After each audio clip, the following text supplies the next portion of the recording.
Disclaimer.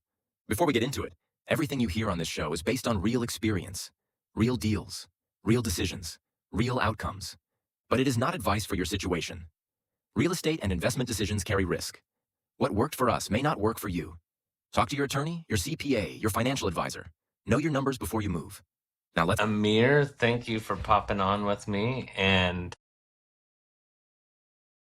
joining me on Building the Builder. So I'm excited to talk to Amir today. Amir, why don't you start out and just tell us a little bit about your journey in real estate investing, like how you got into it, and what you're up to right now. Yeah, for sure. Thank you for having me. This is awesome. I started my journey in real estate around 10 years ago. So 10, 11 years ago, moved here from Israel actually. Kind of young, came here at 24, 25,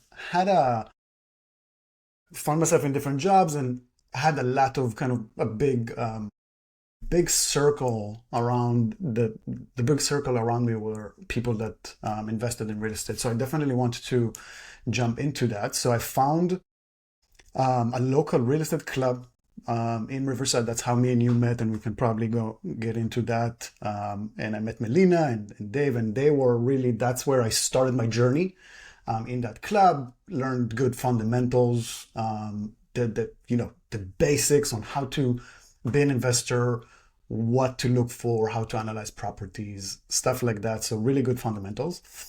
Fast forward to today, I'm pretty deep in the micro development space. As you know, we have our weekly or monthly calls, and I'm working a lot on a lot of stuff with your team, so you kind of know. But for those who don't, just doing your playbook in a way. Jared of 2 years ago almost, right? 3 years ago. So working on 5 different projects right now, 16, 17 units. The scope is really, I'm going for converting a single family into triplexes. That's kind of my jam. I have a few. I started this year going for 4 units, again, with kind of your guidance and seeing what you guys are creating. But that's really what I'm focusing on. So single family to triplexes. Yeah, and so when you started in the investment club, basically a lot of the focus in the investment club is flipping. Is that right? Or like Yes. what were your focuses within real estate at that time? Yep, definitely flipping, wholesaling. So again, kind of like to people who just getting their start, trying to break into that business. It's not easy, right? There is a lot of weird stuff out there, and we leave it at that. So learning good fundamentals, good education, and good mentors is, as you keep saying, that's just worth gold. It's priceless, actually. Access and proximity is literally priceless in my mind. So that's the focus with that real estate club, and with Melina, she taught me really how to just going after, yes, these transactional type, deals. So fix and flips, I did a lot, wholesaling, stuff like that. Some retail towards 2019 and 2020 when I got licensed, but mainly flips and wholesales. Awesome. And so I think that, a lot of the people that are moving into the micro development space right now kind of have that trajectory, whether it's been from flipping or, a lot of buy and hold, but buying wholesale rehabs, so they feel comfortable. I think it's a little bit more than just having owned a lot of real estate. It's feeling comfortable with the fact that they can manage a project and they know roughly what things cost, and realize that there's some bumps and bruises that come up. And so the concept of building the builder is that like long form conversation talking specifically about projects like turn the corner for you where it makes you feel like, hey, this is something real. It reshapes how you start looking at investment and the world, and really how it changes you personally. Like, because that is so much of the journey. Like, anybody that wants to talk to me about becoming a developer, like, my advice to them is like that this is a refiner's fire. Like, it teaches us the things that we have to do to grow if we actually want to scale into something meaningful. Whether the opportunity is there or not to make the money, or the product is there, is one thing, right? The question is about how do we build ourselves to be in the possession to execute. And so, you know, growing up out of the country, coming into the US, you know, in midlife or younger midlife, right? It, you know, it doesn't feel like that would be necessarily an easy or non-jarring experience. What was that like for you? Yeah, I mean, it's for sure. It's funny. I think about it. A, think about it a lot. You left a lot of stuff behind, right? I'm saying you, me, as someone who immigrated to a different country, family, friends, comfort, life that just but it's so definitely the journey has been it hasn't been easy, but also I'm not, it's not I came here, I had, a good friend that was already living here. I kind of I found myself in a good situation right where I landed. Then I had already friends that were here, and I got connected with a bunch of people. So I found myself in a great job right away. So I don't want to kind of make it sound like it's that type of, my journey is like, oh, I found myself, in the streets with $20. It's not the case with me, but regardless, the sacrifices of not of moving to a different country with a different language, with a different culture, with a different mentality, it's real. Doesn't matter, if you don't starve for bread, if that makes sense. I don't know if that, but it's so that has been an absolute struggle. I've struggled for sure. I actually at one point kind of gave up and decided I'm going back, and things change. Again, our mutual friend, that's how I met you, through a mutual friend, through Melina. She's a very good friend of mine, not only a mentor, but also that's where we had that conversation right before I decided to leave, kind of shifted things for me. And I decided to stay. And honestly, from that moment, things kind of took a completely different path, and my business opened up. And it's also, yeah. So, yeah, it was a journey. Yeah, it's funny because I think that when when I'm talking to a lot of people especially over the last few years, like where I've delivered or like downloaded a lot more context for myself on what it means to grow into an opportunity. And it's because, like when I'm talking to people, I'm really talking to my younger self, right? Like that's really what I'm doing. And it's like, oh, you think it would be great to own 500 doors. And it's like, cool. And in your mind, when you're thinking that, what you're actually thinking is, I'm going to be the exact same person, and I'm just going to have a lot of more money and a lot Yeah. more stuff, and this is going to be amazing. And the reality is far different than that, right? Like, so what I love is I have my brother-in-law Ethan, who's a business partner of mine, who um, he gave me an interesting context a few years ago. He said, when friends tell me that they're getting divorced, he's like, hey, good for you, man, or good for you, like person. And I was like, wow, okay, that's an interesting thought. And he's like, yeah, well, here's what I think. He's like, when people are getting divorced, people show up and they're like, oh man, that's super hard. I'm so sad for you. Like, that's tough. And he's like, but the reality is, people are getting divorced because they are looking for a change and something better. And so it's, even though it's a hard thing, it's a hopeful, hard thing that they're doing. And obviously, it's not always the case, but it's an interesting concept. It's like the concept of building the builder is that, like, when we want to have that 500 door, like when we want to be at 10,000 or 200 or 100 or 50, it doesn't matter what the number is. It is facilitation of our own journey of growth and pain to get there, you know? And so that thought process is really what I'm interested in chatting about with And you.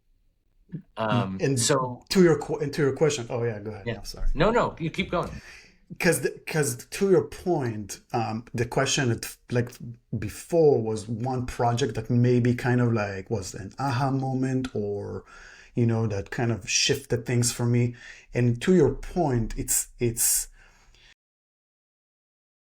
the build up to me being almost ready to receive or to execute on what I'm doing today was years in the making. I didn't, whether I knew it or not.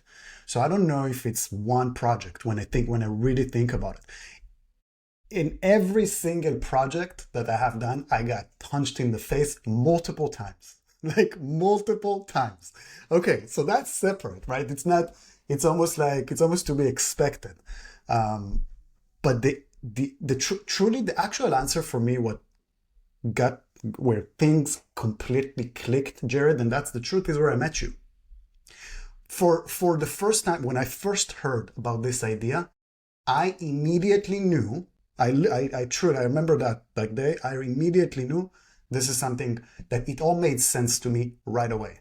That was the aha moment for me. I didn't know how it's gonna evolve or what that looks like, but I was in that moment. Timing is a funny thing, and in that moment in time, it was the perfect timing for me to hear what you guys were able to create, and I knew right away that that's something I'm going after aggressively, if that makes sense. Yeah. Yeah, no, for sure. I uh I think that one of the pieces when you, the image that flashed into my mind when you talked about getting punched in the face, um, first of all, nobody wants to buy a book or watch a movie where, like, this dude starts out and he's walking around and he starts picking up bags of money and just keeps going and nothing bad ever happens. In the end, he dies super rich, right? Like, but I thought about Rocky, um, and I don't know which number Rocky it is, but there's the one where Apollo Creed beats him down, like, and he loses, right? And I love that I know. because then he gets humbled because he's walking in all tough and he's the big guy on the block, and then he gets to learn how to be better. He gets to go back to fundamentals. He gets to work harder. And what I think is interesting about people like yourself that are building something, you're building your portfolio, you're building a legacy, but it is really that thought process of, hey, I survived that, right? Like, I did that. I got through it. We survived. I'll bet you next time I can do it better, right? And so, like, 100%. yeah, Can't agree so more. is there an instance, like, are there any of those punches that you've taken that have made you step back and say, okay, I'm not going to do it that way again. Here's what I'm going to do next time. Like, what are some of those things, or what would one of those things be? I mean, absolutely, in every single one of them. Literally, when I'm thinking about it, every single one of these projects and these processes, because this is a long process and it's nuanced, created my underwriting list just bigger and bigger. It's just I obviously learned so much from you guys on kind of like what to look for, what to not. but it doesn't matter. It's almost like when you execute, when you do it yourself, you really like there's so much you can cover.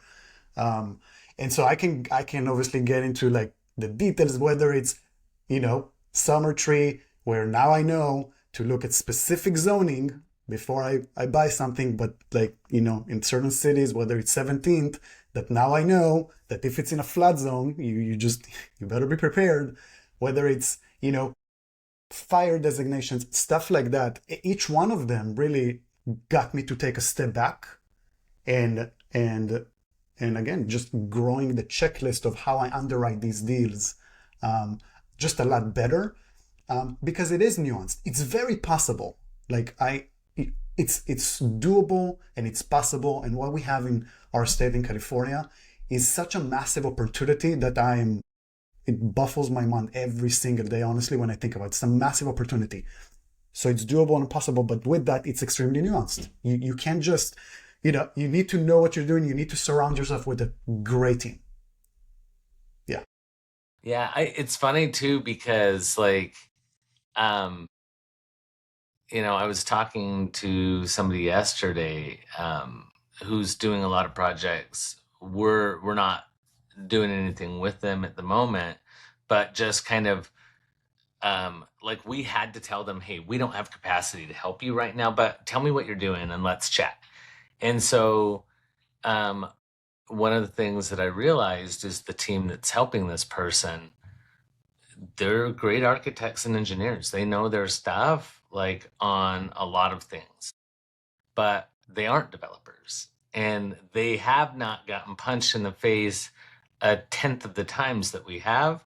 And so some of their pieces that they're doing and their context that they have just signal that. It's like, yeah, I see that you've done this before because you know a lot of these technical pieces, but you haven't been punched in the face a lot of times.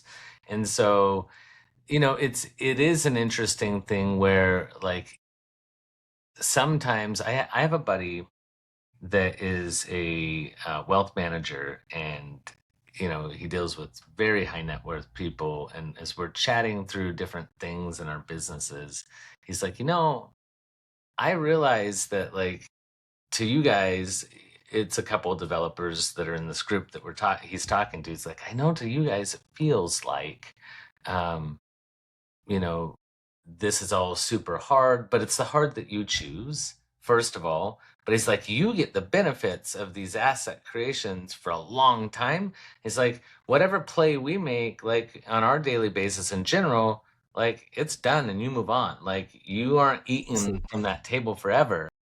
And he's like, so that being said, he's like, it is a feature, it's not a bug. Yeah. Like these problems that we go through as developers, yeah, not a bug.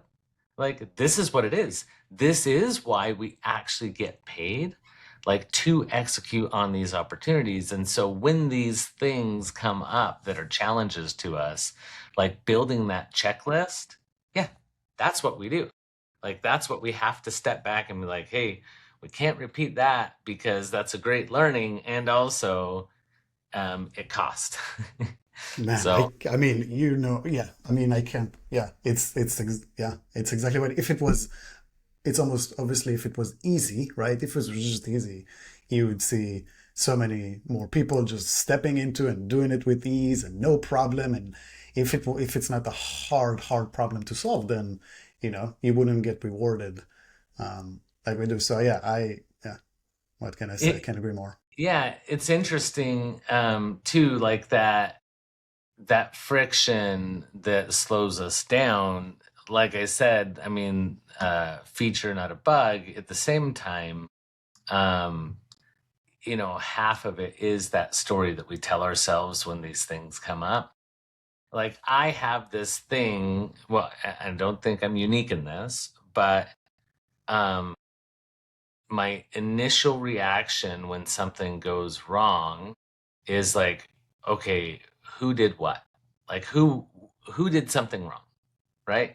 And that is a habit that I've worked really hard and still am working hard at pushing against, and being like, hey, like did somebody else do something wrong, or what did I miss, or what was not in the process or in the procedure that can be now, instead of wanting to push out blame, like looking at this from curiosity instead of looking at it from like frustration and pissed offness and like somebody obviously screwed up. And it's like, well, like that piece of looking at our operational friction that way is actually useful, is actually helpful instead of blame, you know? And so right now, like what are the operational frictions that slow you down at the moment? Like what are some of the things Excuse me. that are the sand in the gears? Yeah. I think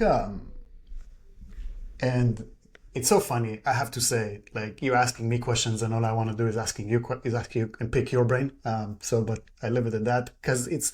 I'm gonna say something, and I wonder if it's even true, almost. So what I think is it can what I think is an operational constraint right now.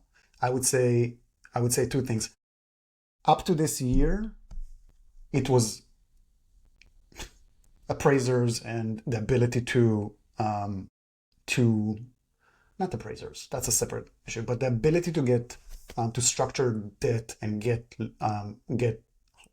like different loans or different get into projects with different type of debt.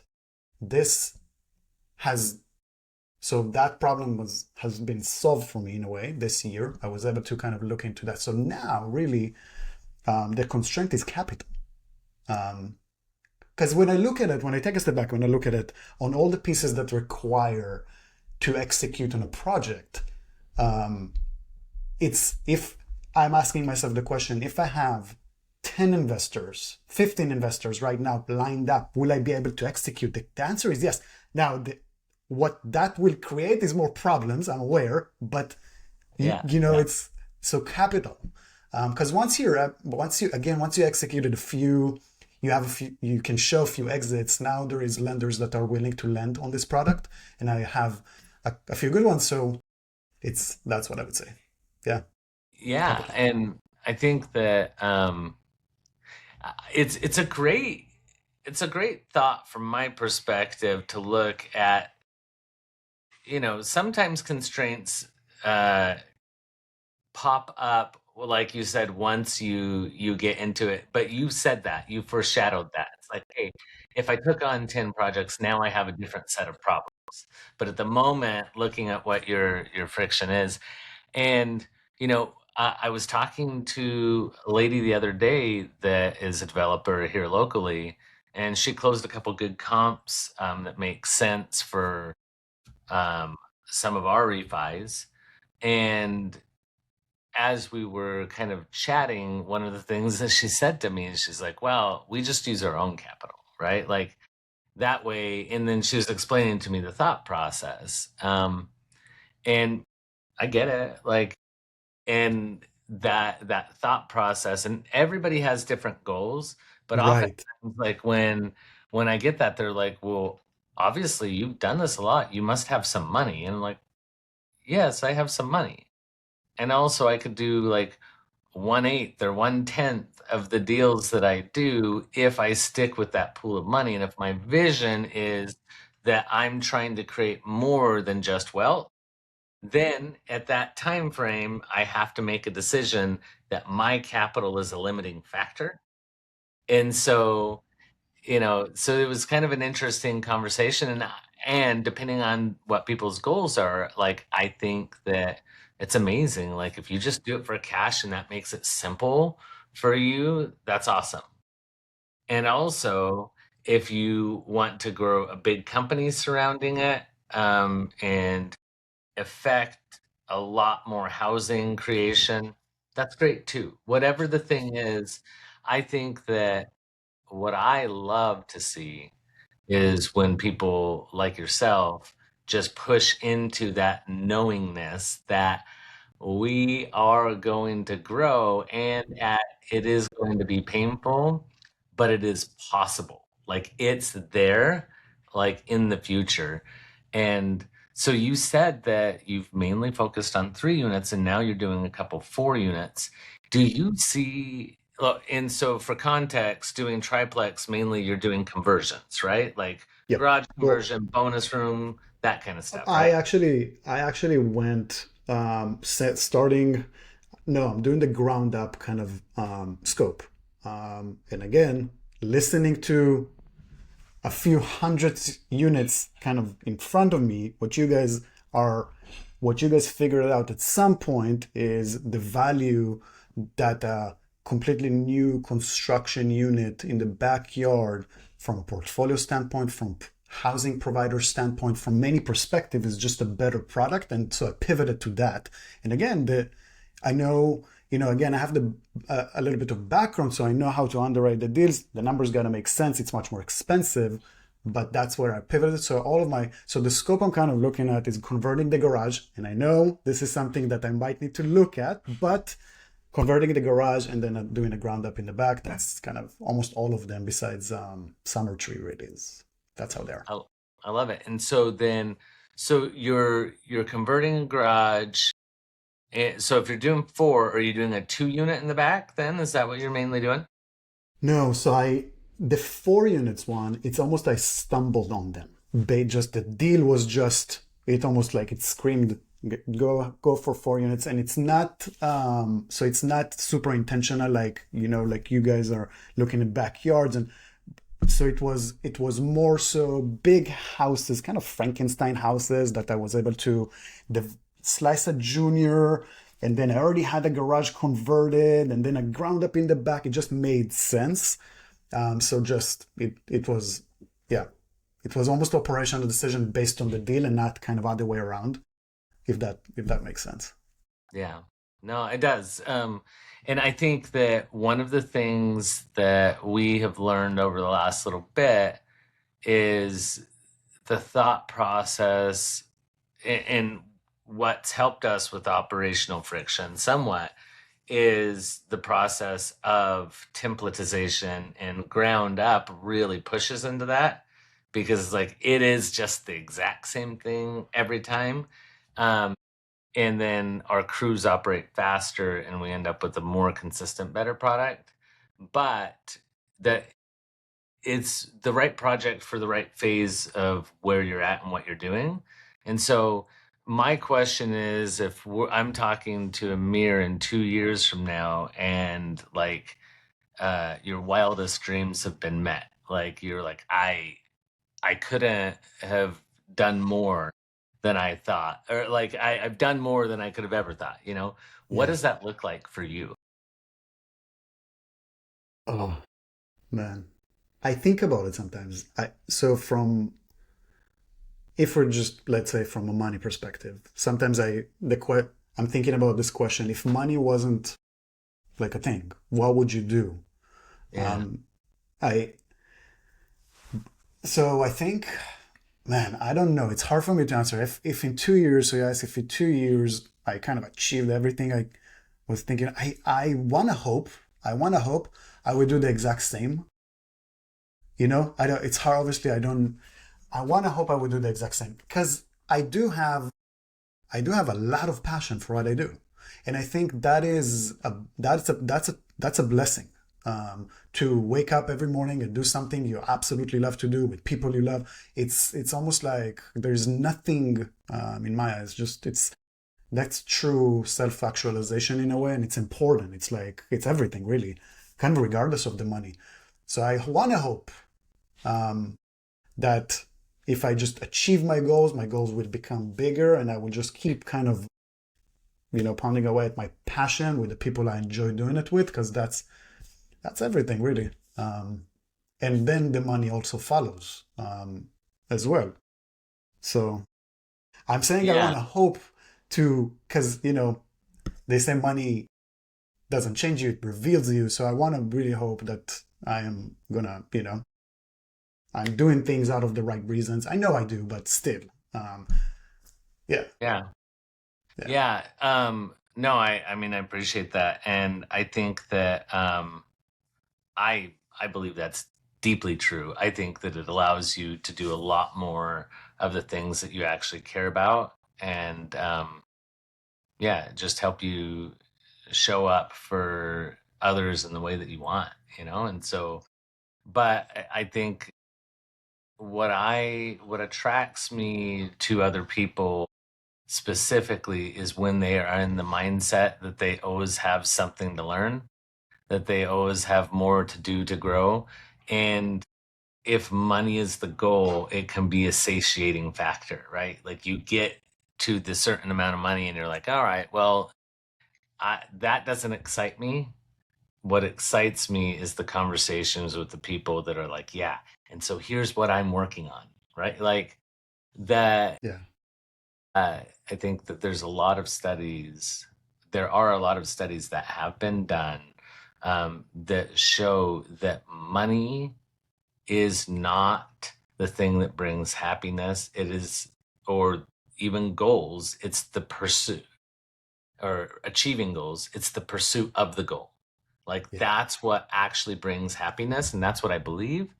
And so I love seeing people in pursuit of goal, and I love what you're doing. I'm excited. Obviously, we've become friends over the last few years, and watching you build your projects and building more is exciting to me. So I am very excited to watch you do your thing and to see where you're going to be at in the next 2 years.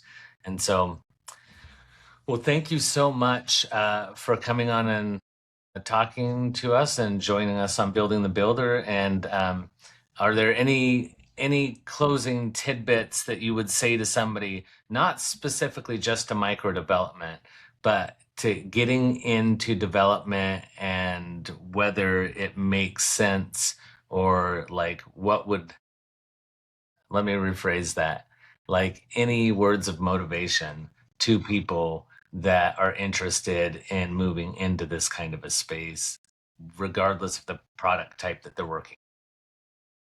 Yes. I think I'm going to repeat something you say almost in every episode, and I use it in my own kind of like context.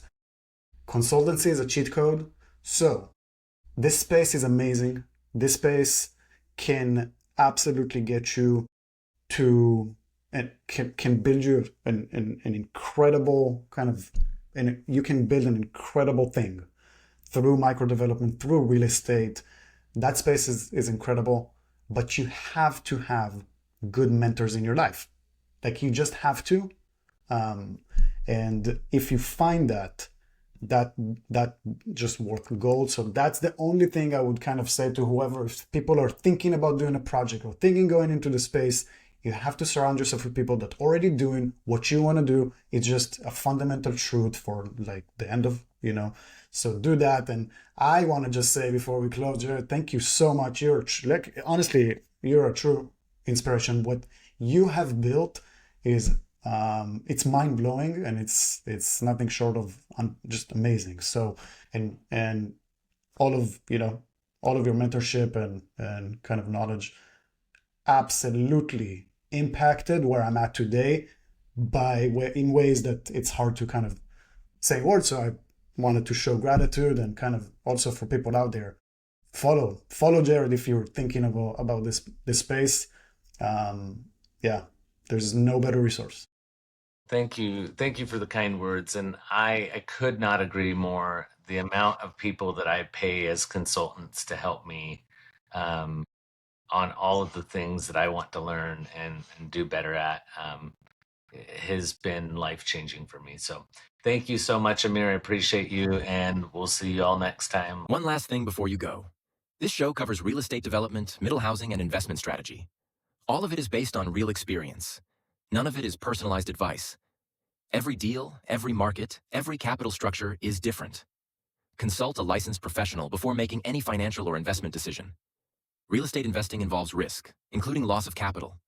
We share what we know. You decide what to do with it. See you on next episode.